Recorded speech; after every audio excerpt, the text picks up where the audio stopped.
आमदार इद्रिस नाईकवाडी यांच्या विशेष प्रयत्नातून मिरज शहराच्या विकास कामांना राज्य शासनाकडून 5 कोटीचा निधी मंजूर.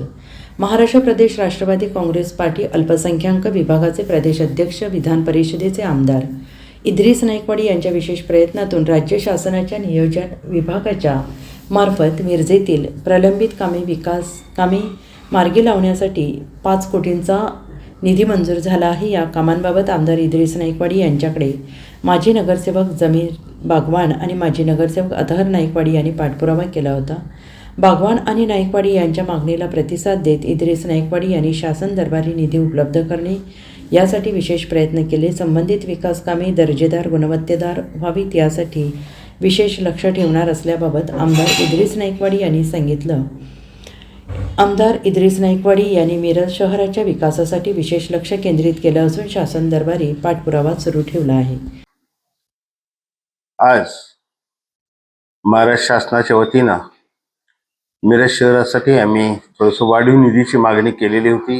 आदरणीय आमचे नेते, उपमुख्यमंत्री, अर्थमंत्री अजितदादाजी पवार यांच्याकडं गेल्या वेळेला अजितदादांनी 50 कोटीचा निधी सांगली मिरज कुपवाड महापालिकेसाठी दिलेला होता. तो आता रीतसरपणानं त्याची प्रोसेस सुरू आहे. काही कामं सुरू आहेत, काही कामं मार्गी आहेत, काही कामं पूर्णत्वावर आहेत. अशा वेळेला थोडासा मिरज शहरासाठी निधीची कमतरता भासत होती.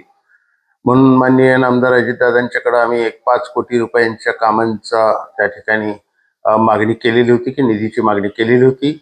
मला सांगायला आज आनंद वाटतो की आमदार अजितदादा पवार यांनी आजच मिरज शहरासाठी 5 कोटीचा निधी त्या ठिकाणी आम्हाला मंजूर केला आणि त्याची ऑर्डरही आज आम्हाला प्राप्त झालेली आहे.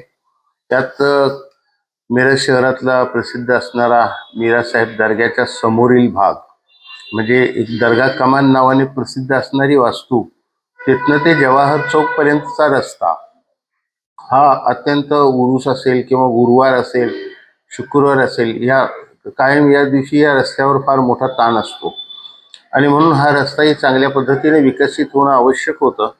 आणि म्हणून मीरासाहेब दर्गा समोर असणारं दर्गा कमान ज्याला म्हणतो आपण, त्या दर्गा कमानीपासून जवाहर चौकापर्यंतचा रस्ता मिक्स कॉन्क्रीट करणं अशा पद्धतीनं 1-2.5 कोटीचं काम त्यात समाविष्ट होतं. आणि त्याचबरोबर गोदडमळा आणि मला वाटतं की पिरजादे प्लॉट येथीलही काही भाग, त्या भागातील रस्ते आणि त्याचबरोबर मिरज शहरातील काही रस्त्यांच्यावर हायमास पूलची गरज होती, त्याचाही त्यात समाविष्ट आहे. त्याचबरोबर दर्गा परिसरात असणारा प्रभाग क्रमांक 6 मधील काही अंतर्गत रस्त्यांचा भाग असेल, तोही असेल, किंवा सोमवार पेठेतील काही भाग असेल, टाकळी रोड वरील काही वस्त्यांचा भाग असेल, अशा सर्व समाविष्ट अशा कामांचा त्यात समाविष्ट होता. असं एकूण आज 5 कोटी रुपयाचा निधीचं मंजुरी आज माननीय आमदार अजितदादा पवार साहेब यांनी दिलेली आहे आणि तशी आपल्याला ऑर्डरही प्राप्त झालेली आहे. त्यामुळे निश्चितपणानं चांगल्या दर्जाचं काम एका टप्प्याटप्प्याने या मिरज शहरात होतील. आणि मला सांगायला विशेष आनंद आहे की माझे सहकारी माजी नगरसेवक आदरणीय जमीलभाई बागवान असतील, अथर नाईकवाडी असतील, या दोघांनी सुद्धा यासाठी फार मोठ्या ताकदीनं पाठपुरावा केला आणि त्या ठिकाणी मुंबईतून आज ही ऑर्डर आपल्याला प्राप्त झालेली आहे. निश्चितपणानं दर्जेदार कामं आणि टप्प्याटप्प्याने मिरज शहराचा विकास हा आमचं ध्येय आहे आणि निश्चितपणानं त्या ध्येयापर्यंत आम्ही पोहोचू. Bureau report, SBN Marathi, Miraj.